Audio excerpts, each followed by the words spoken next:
तो अपने आप को मुस्तकिल बिज़ात समझते हैं वो मुस्तकिल बदजात है। যে নিজেকে স্বয়ং সম্পূর্ণ মনে করে ও আসলে কোনো ভালো মানুষ না, সে খারাপ মানুষ।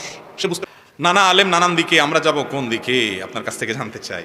এত সুন্দর মানে একেবারে শ্লোক বানিয়ে দিয়ে দিয়েছেন ভাই। এটার ওয়াজ তো আমরা তখন করে ফেলেছি আগেই আলহামদুলিল্লাহ। আমরা ওলামা একরাম আমাদেরকে কোরআন হাদিস অনুযায়ী গাইডলাইন করেন, আমরা সেটা অনুসরণ করব। আলেমদের মত ভিন্ন থাকতে পারে, যদি কোরআন হাদিসের অনুসরণ করেন আলেম এবং কোরআন হাদিস আপনাকে দেখান বা ওইটার দিকে পথ নির্দেশ করেন, আপনি তার সাথে চলতে পারেন। আপনি দেখবেন তিনি কোরআন হাদিসের দিকে ডাকে নাকি তার প্রবৃত্তি, তার মনে যা চায় সেটার দিকে ডাকে। কোরআন হাদিস দিয়ে ডাকে, এরকম আলেমের কথা শুনতে অসুবিধা নাই।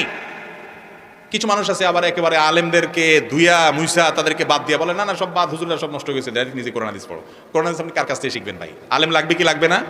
নবী বলতেছেন আমার ওয়ারিস হলো আলেমরা, তাদের আপনি ইলম শিখবেন কিভাবে? ইলম শিখার জন্য নিজে কোরআন হাদিস পড়েন। আলেমদের সাহচর্য জরুরি, মনে রাখেন।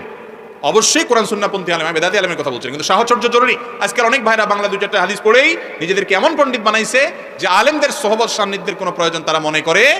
এরা দল্লু ফাদাল্লু, নিজেরাও গোমরা হয়, অন্যদেরকেও গোমরা। বিশেষ করে যুবকরা কোরআন হাদিস পড়ে, এটা তো আনন্দের কথা আলহামদুলিল্লাহ।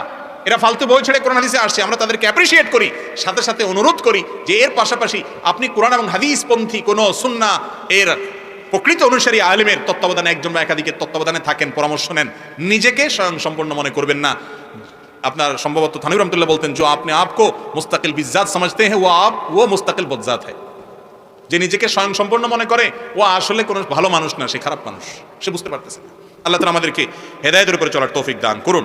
তাহলে ওলামাদের মধ্যে যদি মতপার্থক্য থাকে, আমরা কোরআন হাদিসের দিকে যাব। আল্লাহ কোরআনে বলেছেন যে তোমরা যখন দেখবে ইখতিলাফ আছে তখন তোমরা কোরআন হাদিসের দিকে যাও, সেটাই তোমাদের পথ।